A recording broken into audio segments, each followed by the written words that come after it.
大家好，歡迎嚟到明曉以道釋經講道系列呢個頻道，我係黃天日。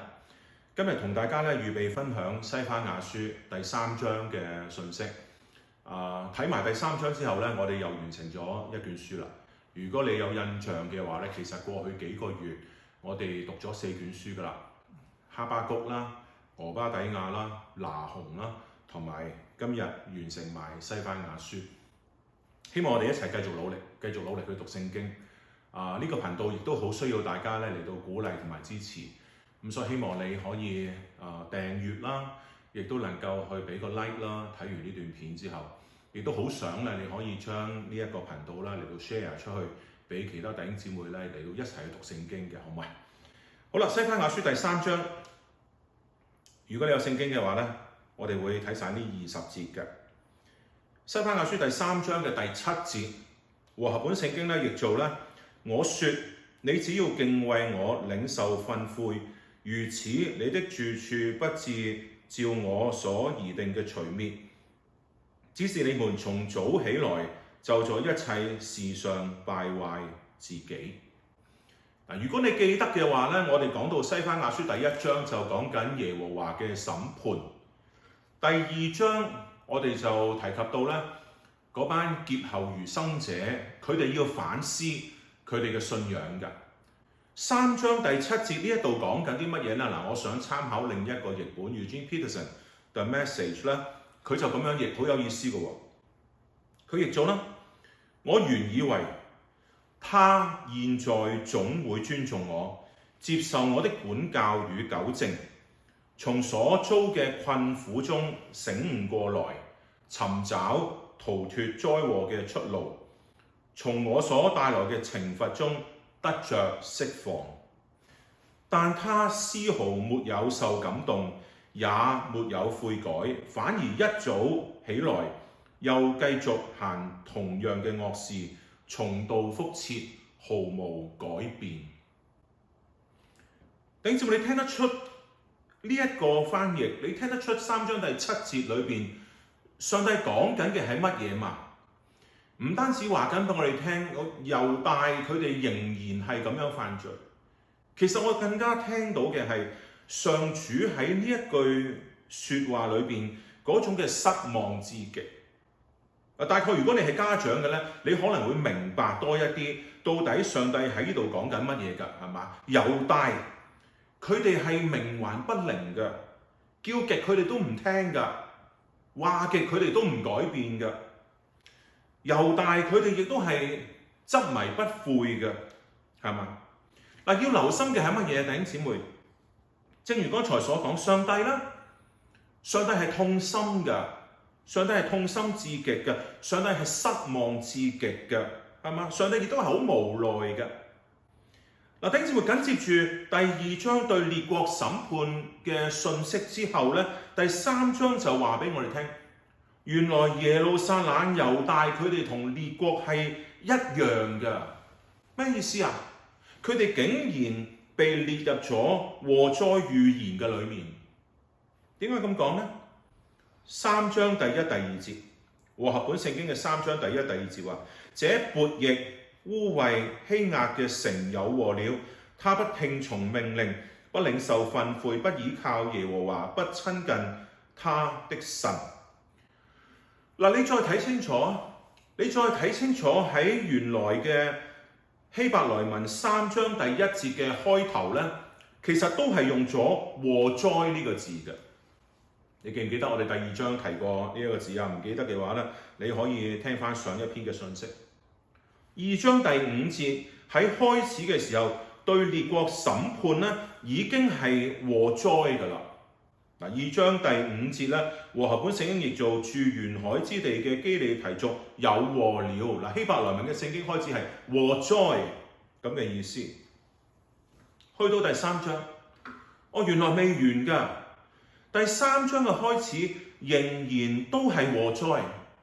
弟兄姊妹，咁我哋就明白第2章嘅完結原來亦都唔係2章15節禍災預言原來未完嘅。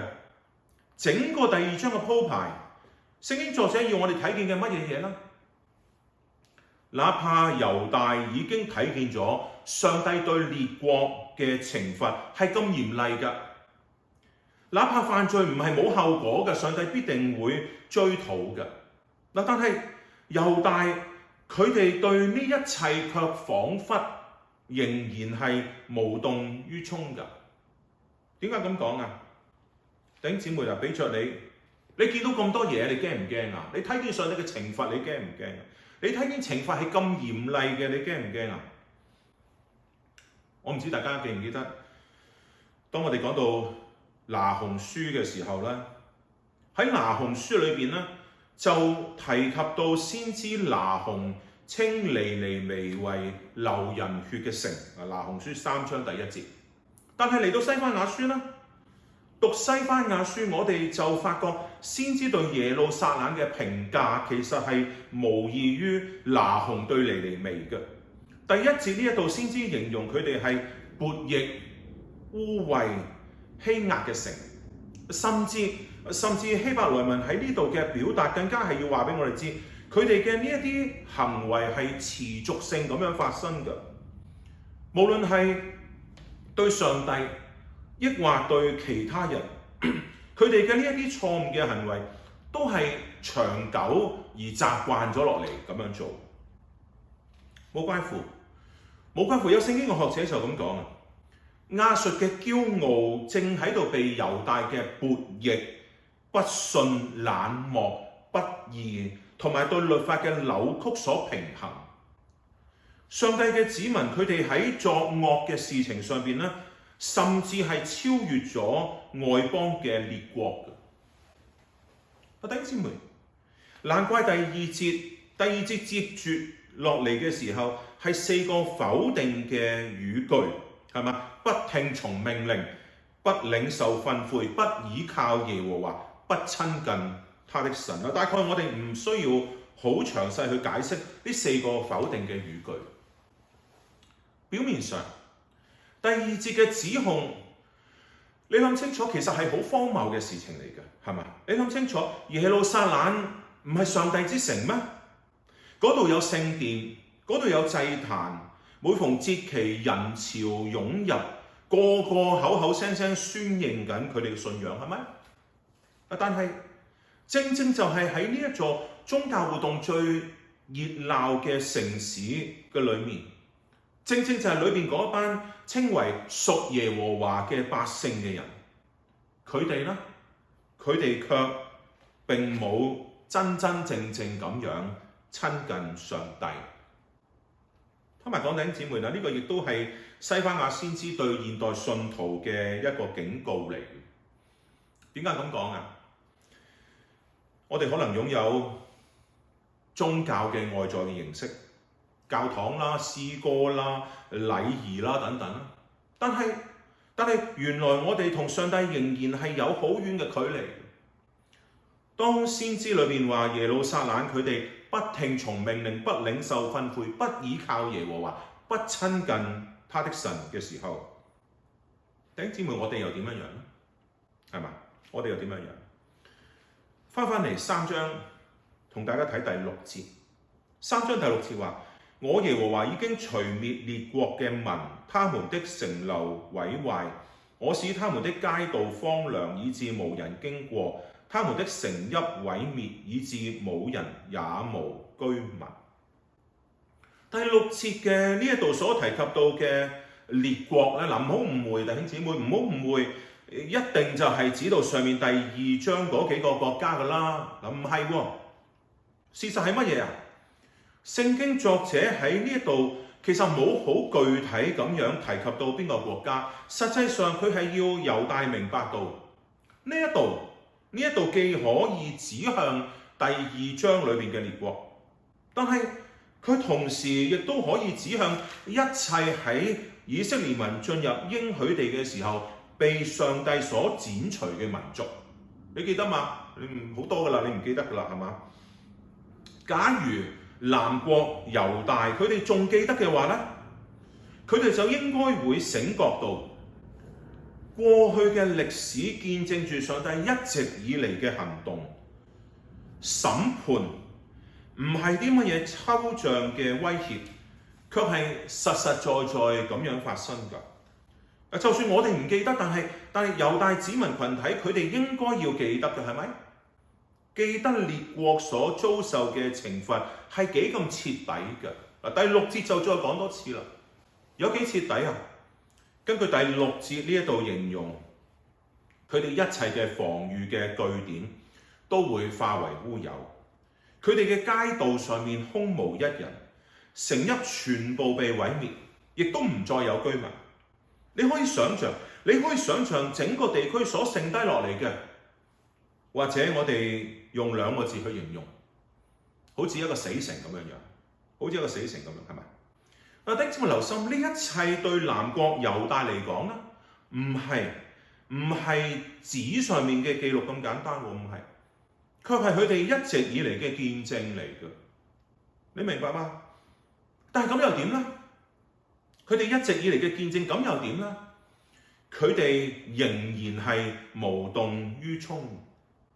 上帝一直以嚟對列國所施行嘅審判，本來就應該使到猶大佢哋能夠產生一份敬畏嘅心，然後回轉歸向耶和華上帝，係嘛？但原來結果係相反嘅喎。原來呢一切警告嘅結果，反而係激勵咗佢哋更加放縱咁樣犯罪。弟兄姊妹，咁樣嘅結果其實好令人心痛嘅一件事情，係咪？再讀落去第8節至到第13節，耶和華說：你們要等候我，直到我興起擄掠嘅日子，因為我已定意招聚列國，聚集列邦，將我的惱怒，就是我的烈怒都傾在他們身上。我嘅憤怒如火，必消滅全地。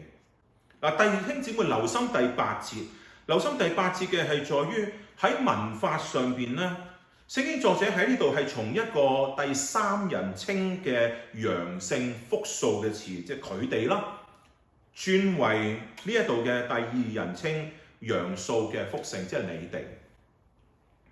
同2章第1至到第3節，我哋第一堂講嘅時候，嗰個用法咧係相同嘅。咁樣係咩意思呢？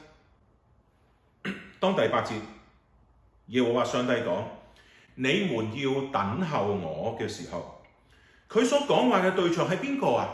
斷唔會係第7節裏邊所講嘅嗰班從早起來就在一切事上敗壞自己嘅人咯，唔係呢班人啊。咁係邊個？你知㗎，正正就係2章第3節所講到嘅嗰一班尋求公義、尋求謙卑並且尋求耶和華上帝嘅人。咁係乜嘢意思呢？記得當我哋講到1章第2、第3節嘅時候啦，我哋提及到先知好巧妙咁樣將創造嘅記載陷入咗喺經文嘅裏面。並且當時候我哋提到 Eugene Peterson 對呢2節嘅翻譯好好㗎，佢譯做咧，我再讀多次你聽啦。如果你冇印象，1章第2、第3節 The Message 嘅翻譯，我要把大地徹底清掃乾淨，來一次完全嘅清理，這是上帝嘅宣告。無論係男人、女人、牲畜，甚至飛鳥與魚類，一切引人犯罪的東西都要除去。唔好忘記最後嗰4個字。尤其是人，有啲印象嗎？第一堂信息我哋提到嘅，當3章第8節裏面，上帝話：你哋等下啦，等下我起嚟指控列國，我已經決定召集列國萬邦前來，要使佢哋感到我嘅怒氣，我嘅妒火要燒毀全世界嘅時候，呢個係現代中文譯本對於第8節嘅翻譯。剩翻嘅係邊個？仲有邊個？就係嗰班我哋講第2章所提到嘅劫後餘生者，係嘛？劫後餘生者係嗰一班已經覺醒過嚟，並且一心去尋求耶和華上帝，亦都尋求公義、尋求謙卑嘅人。但係留心，呢一班人亦都唔會僅僅只係猶大嘅，唔會嘅。點解咁講呢？咁即係邊個啊？其實亦都包括一切願意尋求上帝、尋求謙卑、尋求公義嘅人。嗱，冇關乎第九節。第九節講乜嘢嘢？第九節話：那時我必使萬民用清潔嘅言語好求告我耶和華的名，同心合意地侍奉我。現代中文譯本就譯做啦：那時我要改變萬國嘅人民，他們會求告我，一心一意侍奉我。你睇佢嘛？係邊個啊？係萬國嘅人民，萬國嘅人民。不過弟兄姊妹，讀完呢一節聖經之後，我唔知你有咩感覺啊？第九節前一節第8節嘅裏面，上帝都仲係審判同埋懲罰㗎，但係呢一節咧，第九節咧，佢係拯救者嚟嘅。第8節第9節嘅分別係前一節仲係講緊審判同埋懲罰，第9節就講緊拯救。西番雅先知，佢喺呢一度所描繪嘅係一幅神聖嘅異象。咩意思呢？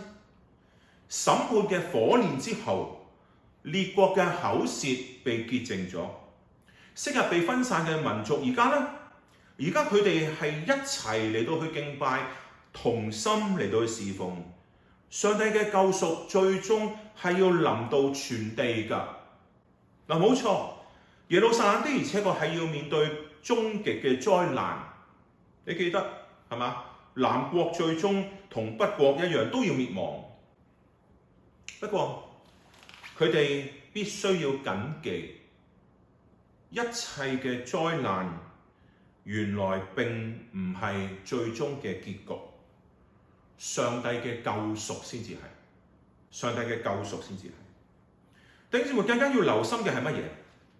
喺第9節至到13節呢幾節聖經裏面，聖經嘅作者用咗3個神聖嘅第一人稱動詞㗎。第9節至到第13節，聖經話：那時我必使萬民用清潔嘅言語好求告我耶和華的名，同心合意地侍奉我。祈禱我的，就是我所分散的民，必從古實河外來給我獻供物。當那日，你必不因你一切得罪我的事自覺羞愧，因為那時我必從你中間除掉矜誇高傲之輩，你也不再於我的聖山狂傲。我卻要在你中間留下困苦貧寒的民，他們必投靠我耶和華的名。以色列所剩下的人必不作罪孽，不說謊言，口中也沒有詭詐的舌頭，而且吃飯躺臥，冇人驚嚇。5節聖經3個神聖嘅第一人稱動詞，係邊3個呢？第9節，我要使清潔。第11節，我要除掉。第12節，我要在你中間留下。用咗呢3個神聖嘅第一人稱動詞嚟到去延續第8節對於普世審判嘅嗰個描述，話俾我哋知，審判唔係終點，卻係轉化嘅一個起點。目的呢，係要引領列國嘅悔改同埋歸向上帝。13節，以色列所剩下嘅人必不作罪孽，不說謊言，口中也沒有詭詐嘅舌頭，而且吃喝躺臥，無人驚嚇。我唔知你讀完呢節聖經之後，你有乜嘢感覺？你諗清楚。當1章第4節裏面，上帝話：我必伸手攻擊猶大和耶路撒冷嘅一切居民嘅時候，當2章第1節先至話不知羞恥的國民嘅時候，甚至當3章第3、第4節話俾我哋聽，昔日嘅耶路撒冷人係晚上嘅豺狼、驕傲同埋詭詐嘅時候，但係而家經過審判之後，而家呢？第13節話俾我哋知，而家卻係一個已經被煉淨嘅群體，佢哋唔再需要説謊，佢哋亦都唔再有詭詐。卻係安然無懼嘅。咁即係咩意思啊？和合本聖經譯做無人驚嚇呢個字咧，係一個出自牧羊人嘅意象嚟嘅。嗱，呢個意象咧，要我哋明白一個好重要嘅道理：羊只會喺安全嘅時候先至食草同埋躺臥嘅。所以或者第13節嘅下半節應該好似 NASB 嘅翻譯咁樣。NASB 點譯咧？佢譯做咧，因為他們必得享草場，安然躺臥，再沒有人能使他們驚惶。嗱，呢一個可能係更好嘅翻譯嚟嘅。上帝嘅子民，佢哋最終喺上帝嘅裏面得到咗完全嘅平安同埋保障，唔係停喺審判，唔係停喺懲罰，卻係最終嘅平安。乜嘢係真正嘅平安？我諗唔係嚟自環境嘅穩定，而係嚟自被上帝潔淨之後，心靈重新歸向上帝。當我哋肯讓上帝煉淨我哋嘅內心，除去我哋嘅驕傲同埋詭詐嘅時候咧，佢就會喺我哋生命裏面建立嗰份無人能夠使我驚惶嘅安穩。係審判的而且確帶嚟咗以色列民嘅流散，以致最終嘅國破家亡。但係佢哋必須要謹記，呢個絕對唔係終點嚟㗎，唔係玩完啦，唔係。坦白講，弟兄姊妹，如果一切嘅事情就只停留喺審判嘅話咧，你諗下，咁樣嘅人生咧，其實係好絕望㗎，係嘛？再讀落去14至到17節，錫安的民啊，應當歌唱；以色列啊，應當歡呼；耶路撒冷的民啊，應當滿心歡喜快樂。耶和華已經除去你嘅刑罰，趕出你嘅仇敵。以色列的王耶和華在你中間，你必不再懼怕災禍。當那日，必有話向耶路撒冷說：不要懼怕，錫安啊，不要手軟。耶和華你嘅神是施行拯救、大有能力嘅主，他在你中間必因你歡欣喜樂，默然愛你，且因你喜樂而歡呼。喺西番雅書結束嘅呢一個段落裏面，弟兄姊妹，你讀落去啊！你讀過去，你會感受到裡面其實係一幅幾咁令人難以想像嘅嗰種歡樂嘅景象。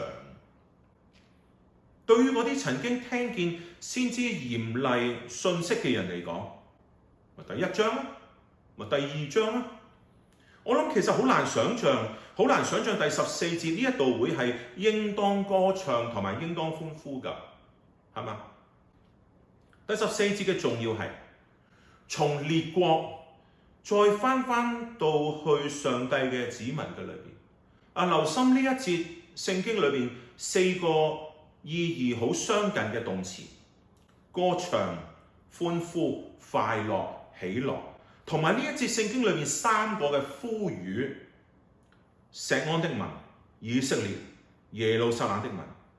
嗱，弟兄姊妹，咁樣嘅重複同埋陳遞嘅修辭，目的係乜嘢嘢呢？透過咁樣嘅記載啦，聖經作者係要強調上帝子民嘅呢一份喜悅，同埋佢哋所得到嘅救贖嗰種嘅確定性。不過弟兄姊妹，更加重要嘅係乜嘢？嚟到呢度，你會見到審判已然成為過去，憂傷將會被喜樂嚟到去取代。上帝嘅子民亦都將要被呼召進入去到一個充滿頌讚嘅敬拜場景嘅裏面。呢個正好就係一個從審判走向救恩嘅一個神聖嘅轉折嚟嘅。冇關乎第14節至到第17節嘅重點咧，你睇清楚已經唔再係單純放喺嗰班劫後餘生者嘅傳流上邊啦。佢係上帝親自翻到錫安，並且作為君王嘅臨在。最後3節18至到20節，那些屬你為無大會受煩，因你擔當羞辱的，我必聚集他們。那時我必罰辦一切苦待你的人，又拯救你瘸腿的，聚集你被趕出的。那些在全地受羞辱的，我必使他們得稱讚，有名聲。那時我必領你們進來聚集你們，我使你們被擄之人歸回嘅時候，就必使你們在地上嘅萬民中有名聲得稱讚。這是耶和華說的。和合本聖經嘅翻譯好似有啲唔係好通順嘅，尤其是第18節嘅第1個小節，那些屬你為無大會受煩。呢一句嘅小節咧，喺希伯來文聖經裏邊咧，其實個意思都好難嚟到去確定嘅。同大家睇思高譯本，不過咧，我會從思高譯本嘅第18節嘅第2個小節開始，去到第20節。思高譯本咁譯嘅：我必消滅打擊你的人，使你不再受羞辱。看啊，在那時，我必要了結一切迫害你的人。我必要拯救瘸腿的，聚集漂流的。我必使他們在各地所受的羞辱化為稱讚與榮譽。那時我必要召你們回來，那時我必要聚集你們。當我要在你們的面前轉變你們的命運時，我必使你們在普世萬民中獲得榮譽和稱讚。上主說。整卷書最後嘅3節聖經，呢一度係上帝對佢子民嘅應許會除去一切嘅欺壓者，帶領住被擄嘅同埋逃亡嘅人回歸，使到羞辱變為榮耀。讀完西番雅書啦，讀埋最後呢3節聖經啦。整卷西番雅書，弟兄姊妹，你睇到嘅係乜嘢嘢？無論我哋處身於一個幾大嘅破碎都好，上帝佢仍然能夠喺我哋嘅眼前成就更新嘅奇事，叫我哋喺佢嘅裏面重新得到名聲，得到稱讚，並且使到我哋能夠活出被救贖者嘅喜樂同埋盼望。既然係咁，咁當下呢？當下我哋應該要點樣生活啊？喺呢一個仍然彎曲悖謬嘅世代嘅裏面，我哋要覺醒，並且我哋要一心去尋求耶和華，尋求公義，尋求謙卑，明白嗎？弟兄姊妹，事實係乜嘢？約西亞王就係一個咁樣嘅王咯。我哋提到西番雅先知啊，係處於南國猶大最壞，但亦都係最好嘅嗰個階段。約西亞王就係一個咁樣好嘅王，帶領住南國猶大回歸上帝嘅裏面。不過可惜嘅係乜嘢？可惜嘅係咁樣嘅日子並冇一直維持落去，冇。求上帝幫助我哋。先知書從來係提醒緊我哋，無論個世代係點樣都好，無論個世代係幾咁破碎、幾咁黑暗都好，我哋都要做好我哋自己。無論別人係幾咁邪惡都好，我仍然唔能夠成為邪惡。或者套用翻西番雅嘅用詞，我哋要做一個點樣嘅人呢？我哋要做餘民，我哋要成為喺一個黑暗世代裏邊嘅餘民。咩意思呢？一個喺黑暗世代裏邊僅有嘅群體，一個喺黑暗世代裏邊僅有嘅群體。求上帝幫助我哋，先知書嘅信息仍然應用喺今日我哋嘅生活裏面。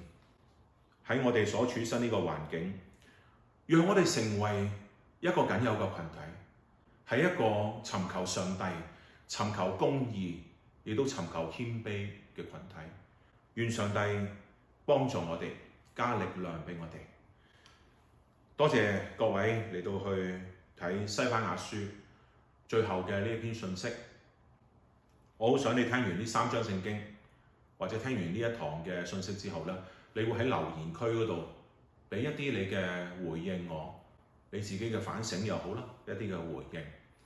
我亦都好想你可以俾啲鼓勵，繼續支持呢個頻道。